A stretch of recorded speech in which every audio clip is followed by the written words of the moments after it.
Friends, welcome to Harshi creative kitchen. ரொம்ப நாள் கழிச்சு நான் வாய்ஸ் தரேன். அது மட்டும் இல்லாமல் ரொம்ப நாள் கழிச்சு நம்ம மினியேச்சர் குக்கிங் பண்ண போகிறோம். என்ன பண்ண போகிறோம் அப்படின்னு பார்த்தீங்கன்னா, மட்டன் தொக்கு.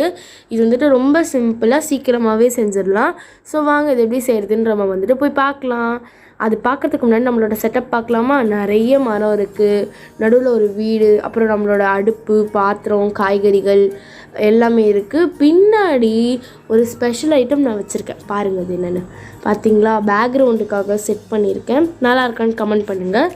இப்போது ஒரு பாத்திரம் வச்சுக்கலாம். அதில் வந்துட்டு நம்ம இப்போது எண்ணெய் ஊற்ற போகிறோம். என்னோடய தூக்கு சட்டி பார்த்தீங்களா, புதுசாக எல்லாம் வாங்கியிருக்குது. இப்போ எல்லாம் நல்லா இருக்கான்னு வந்துட்டு கமெண்ட் பண்ணுங்கள். இப்போ வந்துட்டு அதில் வந்துட்டு எண்ணெய் ஊற்றிக்கலாம். ஒரு 4 டீஸ்பூன் அளவுக்கு எண்ணெய் ஊற்றிட்டு பட்டை லவங்கம் போட போகிறோம். ஆனால் இதில் வந்துட்டு நம்ம இப்போ எத்தனை பட்டை லவங்கம் போட போகிறோன்னா, ஒரு பட்டை ஒரு லவங்கம் தான் போட போகிறோம். அதுவே நம்மளுக்கு போதும். ஸோ அந்த பட்டை ரொம்ப பெருசாக இருந்தது, அதனால் நான் குட்டியாக பிச்சுட்டு ஒரு லவங்கமே போட்டுட்டு அது நல்லா வந்துட்டு பொரியட்டும்.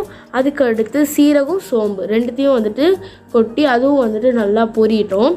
அது பொரியறதுக்குள்ளே நம்மளோட அருவாமனையில் வெங்காயத்தை கட் பண்ணிக்க போகிறோம். அழகாக குட்டியாக ஒரு வெங்காயம் எடுத்துக்கலாம். அது வந்துட்டு முதல்ல நம்ம அதில் இருக்க அந்த தோலெல்லாம் வந்துட்டு பிரிக்க போகிறோம். எனக்கு வெங்காயம் அறியறதுலாம் பிடிக்கும், ஆனால் அதில் இருக்க தோல் எடுக்க தான் பிடிக்காது. ஸோ பின்னாடி இருக்கிறதையும் வந்துட்டு நம்ம அப்படியே கட் பண்ணி எடுத்துடலாம். எடுத்துட்டு அதை வந்துட்டு நம்ம எப்படி சொல்கிறது, நீட்டாக கட் பண்ண போகிறோம். குட்டி குட்டியாக இல்லாமல் நீட்டாக கட் பண்ண போகிறோம். அப்போ தான் வந்துட்டு அதோட டேஸ்ட் வந்துட்டு நல்லாயிருக்கும். எனக்கு அப்படி பண்ணால் ரொம்ப பிடிக்கும். அதே மாதிரி இப்போ வந்துட்டு அதை டூ பீசஸாக வந்துட்டு நம்ம டிவைட் பண்ண போகிறோம். அந்த வெங்காயத்தை பண்ணிட்டதுக்கப்புறமா சறுக்குன்னு நம்மளுக்கு வெட்ட தெரியாது, ஆசை தான் ஆனால் அப்படி வெட்டணுன்ட்டு. ஸோ அப்படியே நீட்டாக நம்மளோட அருவாமனையில் வச்சு வெட்டி எடுத்துக்கலாம். அடுத்து தக்காளியும் அதே மாதிரி தான். ஆனால் தக்காளி நம்மளுக்கு நிறைய தேவைப்படாது. இப்போ லெஃப்ட்டில் வச்சுருக்கேன் இல்லையா, அந்த ஒரு பீஸ் வரைக்கும் தான் நான் யூஸ் பண்ண போகிறேன். இப்போ கட் பண்ணுறேன் இல்லையா, இந்த ஒரு பீஸ் வரைக்கும் தான் நான் வந்துட்டு யூஸ் பண்ண போகிறேன். அதுவே போதும். இந்த ரெசிப்பியில் வந்துட்டு நிறைய தக்காளி போடணுன்னு அவசியம் கிடையாது. ஸோ அதனால் நான் வந்துட்டு இப்போ நான் எடுத்துருக்கேன் இல்லையா, அரிஞ்சிட்ருக்க அளவுக்கு மட்டும் நான் எடுத்துக்கிறேன். இப்போ அது எல்லாத்தையும் அரிஞ்சு முடிச்சதுக்கப்புறமா பச்சை மிளகா, ஒரு 1/2 பச்சை மிளகா எடுத்து அதை வந்துட்டு அந்த அருவாமனையிலே நடுவில் ஒரு கட் போட்டுட்டு நான் போட்டிருக்கேன்.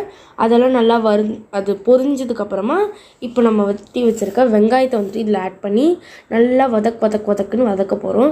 இது வந்துட்டு ஆக்சுவலி எனக்கு அடுப்பில் வச்சு, அந்த கேஸ் அடுப்பில் வச்சு செய்கிறத விட இப்படி செய்யும்போது எனக்கு என்னமோ ரொம்ப சீக்கிரமாக அது வதங்கின மாதிரி ஒரு ஃபீலிங். அது எனக்கு மட்டும்தான் அப்படி இருக்குதுன்னு நினைக்கிறேன். ஆனால் லிட்ரலாக சீக்கிரமாக வந்துட்டு அது முடிஞ்சிருச்சு. ரொம்ப டைம்லாம் எடுக்கலை, எனக்கு சீக்கிரமாகவே நான் செஞ்சு முடிச்சிட்டேன். அதோட டேஸ்ட்டு வேறு மாதிரி. கண்டிப்பாக ட்ரை பண்ணி பார்க்கலாம் எல்லாருமே. இப்போ அது கூட நம்ம தக்காளியும் சேர்த்துட்டு நல்லா வந்துட்டு இதை மிக்ஸ் பண்ணிக்கலாம். நல்லா மிக்ஸ். இப்போ எண்ணெயெல்லாம் நல்லா கொதிக்க ஆரம்பிச்சிருச்சு. இப்போ வந்துட்டு நம்ம இதில் உப்பு போட போகிறோம். அப்போ வந்துட்டு ஈஸியாக இன்னும் கொஞ்சம் வதங்கிடும் அந்த தக்காளியும் வெங்காயமும். இப்போ உப்பு போட்டுட்டு இதை நல்லா ஒரு வாட்டி வதக்கிக்கலாம். நல்லா அது நசுங்குற அளவுக்கு வதக்கணும். ஆக்சுவலி அது அப்படி தான் இருந்துச்சு, சாப்பிடும்போது வேறு மாதிரி டேஸ்ட்டு. இப்போ இதை வந்துட்டு நம்ம நல்லா மிக்ஸ் பண்ணி விட்டுட்டு கொஞ்ச நேரம் அது வந்துட்டு நல்லா வதங்கணும். அந்த அளவுக்கு அது வந்துட்டு அப்படியே விட்டுட்டு இப்போ இதில் வந்துட்டு நம்ம மஞ்சத்தூள் ஆட் பண்ண போகிறோம். மஞ்சத்தூள் வந்துட்டு ஒரு 1/4 டீஸ்பூன் அளவுக்கு மஞ்சத்தூள் ஆட் பண்ணிக்கலாம். ஆட் பண்ணி இதையும் நல்லா சேர்த்து மிக்ஸ் பண்ணிக்கலாம். மிக்ஸ் பண்ணிவிட்டு இதுவும் வந்துட்டு நல்லா வதங்கணும். இப்போவே இந்த வெங்காயத்து கூடயே நம்ம மசாலாவும் வந்துட்டு ஆட் பண்ண போகிறோம். ஸோ ஃபஸ்ட்டு இதில் வந்துட்டு மங்களகரமாக மஞ்சத்தூள் போட்டிருக்கோம். இப்போ இந்த மஞ்சத்தூளையும் போட்டு நல்லா வதக்கியாச்சு. அப்படியே ரொம்ப சூடாக இருந்தது போல் அந்த பாத்திரம், அந்த பானை அவ்வளோ கொதிச்சிக்கிட்டே இருந்த மாதிரி இருந்தது எனக்கு அந்த எண்ணெய் அப்படியே. இப்போ இதில் வந்துட்டு நம்ம மசாலாலாம் ஆட் பண்ண போகிறோம். மிளகா பொடி, அப்புறம் உப்பு ஆட் பண்ணியாச்சு. இப்போ மிளகா பொடி ஆட் பண்ண போகிறோம். மிளகா பொடி வந்துட்டு ஒரு 1/2 டீஸ்பூன் அளவுக்கு ஆட் பண்ணியிருந்தேன் நான். ஆட் பண்ணிவிட்டு இதையும் நல்லா மிக்ஸ் பண்ணிக்கலாம். ரொம்ப காரம் போட்டுற வேண்டாம். உப்பு மட்டும் வந்துட்டு ஒரு பிஞ்ச் எக்ஸ்ட்ரா போட்டுக்கிட்டாச்சு. ஏன்னா வந்துட்டு நான் வேக வைக்கிறப்ப அந்த மட்டனை வந்துட்டு வேக வச்சு எடுத்துக்கிட்டேன் நான். அந்த வேக வைக்கிறப்போ வந்துட்டு உப்பு போட மறந்து விட்டேன். ஸோ அதனால் வந்துட்டு நான் இந்த மாதிரி பண்ணுறேன். ஒரு பிஞ்ச் மட்டும் எக்ஸ்ட்ரா போட்டுக்கிட்டேன்.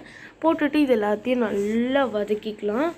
வதக்குன்னு வதக்கிட்டு அது அப்படியே கொஞ்ச நேரம் அப்படியே அதை வந்துட்டு அப்படியே ரெஸ்டின் பீஸாக வச்சிடணும். அப்போ தான் வந்துட்டு அது நல்லா வதங்கும். அவ்வளோ ஒரு தொக்கு மாதிரி ஆயிடுச்சு. ரொம்ப சூப்பராக இருந்துச்சு. ஆனால் அந்த குழம்பு இப்போ அதில் வந்துட்டு நம்ம தண்ணி லைட்டாக ஊற்ற போகிறோம். ஏன்னா வந்துட்டு அந்த மசாலா வந்துட்டு நல்லா குக் ஆகணுன்றதுனால லைட்டாக தண்ணி ஊற்றிட்டு அது எல்லாத்தையும் சேர்த்து நல்லா வதக்கிட்டு நம்ம என்ன பண்ணுறதுன்னு பார்ப்போம். இப்போ அந்த எண்ணெய்லாம் அப்படியே பிரிஞ்சு வந்துச்சு. இப்போ அந்த கறி இருக்கு இல்லையா, அது வேக வச்ச தண்ணியும் கறியும் எடுத்து வச்சுருக்கேன். அதை போட்டு நல்லா வந்துட்டு மிக்ஸ் பண்ணிக்கலாம் இதை. ஆனால் சீரியஸ்லி ரொம்ப டேஸ்ட்டாக இருந்தது. அவ்வளோ டேஸ்ட்டாக இருந்தது. கண்டிப்பாக உங்கள் வீட்டில் எல்லோரும் ட்ரை பண்ணி பாருங்கள். ரொம்ப நல்லா வரும். இப்போ இதை போட்டுட்டு இது நல்லா கொதிக்க ஆரம்பிச்சிச்சு. நல்லா செம்ம மணக்க கொதிச்சுது. அவ்வளோ சூப்பராக இருந்துச்சு. நான் வந்துட்டு ஆக்சுவலி நிறைய கறி போட்டுக்கிட்டேன். இப்போ இது எல்லாத்தையும் நல்லா வந்துட்டு மிக்ஸ் பண்ணி அது நல்லா கொதிச்சதுக்கப்புறமா இதை இறக்கி கீழே வச்சிடலாம். அவ்வளோதான், நம்மளோட மட்டன் தொக்கு வந்துட்டு சூப்பராக ரெடி ஆகிடுச்சு. இப்போ நம்ம வந்துட்டு ஒரு கிண்ணத்தில் மாற்றி வச்சுருக்கோம். அப்படியே சர்வ் பண்ணிடலாம். இந்த வீடியோ உங்களுக்கு பிடிச்சிருந்தா லைக் பண்ணுங்கள், ஷேர் பண்ணுங்கள், கமெண்ட் பண்ணுங்கள். மறக்காமல் நம்ம சேனலை சப்ஸ்கிரைப் பண்ணிவிட்டு கூடவே பக்கத்தில் இருக்க குட்டி பெல் ஐக்கானை கிளிக் பண்ணிவிடுங்க. அப்போ தான் நாங்கள் போடுற வீடியோஸ்க்கு உங்களுக்கு டான் நோட்டிஃபிகேஷன் வரும்.